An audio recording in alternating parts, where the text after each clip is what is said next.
سید الشہداء امام حسین علیہ السلام کی شہزادی سکینہ بنت حسین علیہ السلام کے ظہور کا دن بھی ہے۔ سیدہ سکینہ سلام اللہ علیہا اپنے اخلاق و صفات اور سیدہ زہرا سلام اللہ علیہا کے ساتھ شباہت کی وجہ سے اپنے بابا کو بے حد عزیز تھیں۔ امام حسین علیہ السلام نے اللہ سے دعا کی تھی کہ اے پروردگار مجھے ایک ایسی بیٹی عطا کر جس سے میں بہت زیادہ محبت کروں اور وہ بھی مجھ سے بہت زیادہ محبت کرے، وہ میرے سینے پر سوئے اور اس کی قرابت سے مجھے سکون ملے۔ جب یہ دعا قبول ہوئی اور امام کی اس صاحبزادی کا ظہور ہوا تو لقب سکینہ قرار پایا۔ سکینہ کا معنی سکون بخشنے والی ہے۔ امام حسین علیہ السلام اپنی تمام اولاد میں سے زیادہ لاڈ اپنی اسی شہزادی سے فرماتے تھے۔ سکینہ سلام اللہ علیہا امام حسین کے سینے پر سویا کرتی تھیں اور امام فرماتے تھے کہ سکینہ میرے سینے پر لیٹتی ہے تو مجھے سکون مل جاتا ہے۔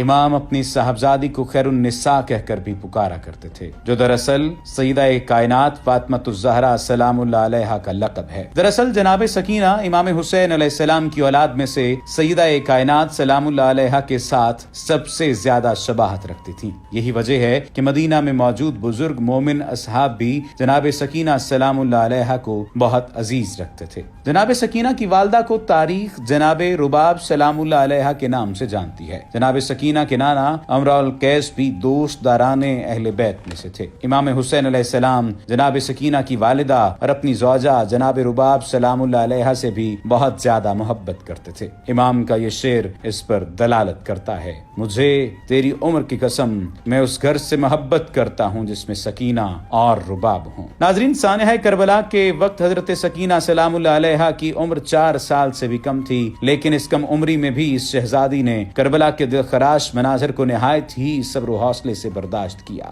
آپ نے اپنے بابا کی آواز استغاثہ کو سنا اور اپنے سے چھوٹے بچوں کی سرپرستی اور دلجوئی کی۔ دراصل کم عمری کے باوصف حضرت سکینہ سلام اللہ علیہا جانتی تھیں کہ ان کے بابا ایک عظیم مقصد کے لیے کھڑے ہوئے تھے۔ یہی وجہ ہے کہ کربلا کے ناقابل بیان حد تک دردناک مناظر دیکھنے کے باوجود آپ کے ثبات و عزم میں ذرہ برابر بھی تزلزل پیدا نہ ہوا اور سفر و قید کی سختیاں بھی آپ نے اپنے محبوب چچا عباس علمدار علیہ السلام کی طرح بہادری سے سہی، یہاں تک کہ ایک دن قید خانہ شام میں اپنے بابا کو یاد کرتے کرتے خالق حقیقی سے جا ملیں اور غربت کے عالم میں بے کس و مظلوم بھائی امام سجاد علیہ السلام نے اسی زندان میں آپ کو دفن کر دیا اور آج آپ کا روزہ مرجع خلائق بنا ہوا ہے۔